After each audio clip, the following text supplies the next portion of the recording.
আসসালামু আলাইকুম রহমতুল্লাহি ওয়া বারাকাতু। আশা করি আল্লাহর রহমতে আপনারা সবাই ভালো আছেন। আজকে আমরা এই ভিডিওতে জেনে নেব ঋণ মুক্তির জন্য বিশেষ দোয়া। এই ভিডিওতে জানবো ঋণ মুক্তির বিশেষ দোয়া।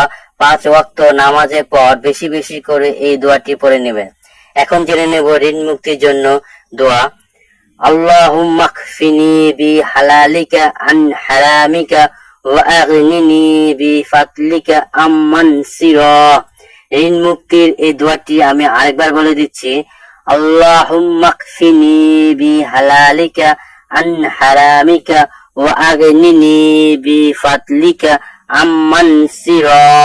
এই দোয়াটির বাংলা অর্থ হচ্ছে, হে আল্লাহ, হারামের পরিবর্তে তোমার হালাল রুচি আমাদের জন্য যথেষ্ট করো, আর তোমাকে ছাড়া আমাকে কারো মুখাপেক্ষী করো না, এবং স্বীয় অনুগ্রহ দ্বারা আমাকে। ঋণ থেকে মুক্তি আরো কিছু দোয়া আছে।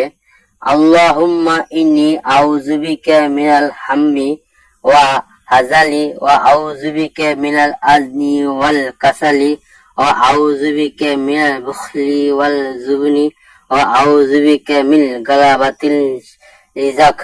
আমি দোয়াটি আরেকবার বলে দিচ্ছি। আল্লাহুম্মা ইন্নী আউযু বিকা মিনাল হাম্মি ওয়া হাজালি ওয়া আউযু বিকা মিনাল আজনি ওয়াল কাসালি ওয়া আউযু বিকা মিনাল বুখলি ওয়াল জুবনি ওয়া আউযু বিকা মিন গালাবাতিল রিজাক। এই দোয়াটির বাংলা অর্থ হচ্ছে, হে আল্লাহ, নিশ্চয় আমি আপনার আশ্রয় নিচ্ছি দুশ্চিন্তা ও দুঃখ থেকে, অলসতা ও কৃপণতা ও বিষণ্ণতা থেকে, ঋণের ও মানুষের দমন পীড়ের হাত থেকে। এখন জেনে নেব কিছু আমলের কথা। একবার এক লোক ঋণ পরিশোধের জন্য ইসলামের চতুর্থ খলিফা হযরত আলী আলাইহিসসালামের কাছে কিছু সাহায্য চাইলেন। আলী আলাইহিসসালাম তাকে বললেন, রাসূল পাক সাল্লাল্লাহু আলাইহি ওয়াসাল্লাম তাকে কিছু শব্দ শিখিয়ে দিয়েছেন, আমি কি তোমাকে সেটা শিখিয়ে দেব? পর হযরত আলী আলাইহিসসালাম বললেন, আল্লাহুম্মা কফিনি বিহালালিকা আন হারামিকা ওয়া আগনিনি বিফাদলিকা আম্মান সিরা। এই দোয়াটি বেশি বেশি পড়ার জন্য বললেন।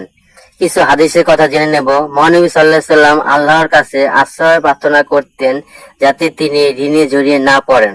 হযরত আয়েশা আলাইহিস সালাম বলেন, রাসূল পাক সাল্লাল্লাহু আলাইহি ওয়াসাল্লাম নামাজের পর বেশি বেশি করে এই দোয়া পড়তেন, হে আল্লাহ, আমি তোমার কাছে গুনাহ এবং ঋণ থেকে মুক্তি চাচ্ছি। মানুষ ঋণগ্রস্ত হলে মিথ্যা বলে এবং ওয়াদা ভঙ্গ করে। সুপ্রিয় মুসলমান ভাইরা, ঋণ থেকে মুক্তি পাওয়ার জন্য এই দোয়াটি বেশি বেশি করে পড়ে নেব। নামাজ পড়ার পর প্রতি 5 ওয়াক্ত নামাজের পর বেশি বেশি করে ঋণ মুক্তির জন্য আমরা এই দোয়াটি পড়ে নেব। ভিডিওটি যদি আপনার ভালো লেগে থাকে তাহলে চ্যানেলটিকে সাবস্ক্রাইব করে একটি লাইক করে দেবেন। আমি প্রতিদিন একটি করে ইসলামিক ভিডিও আপলোড করি। সবাই ভালো থাকবেন, সুস্থ থাকবেন। আসসালাম।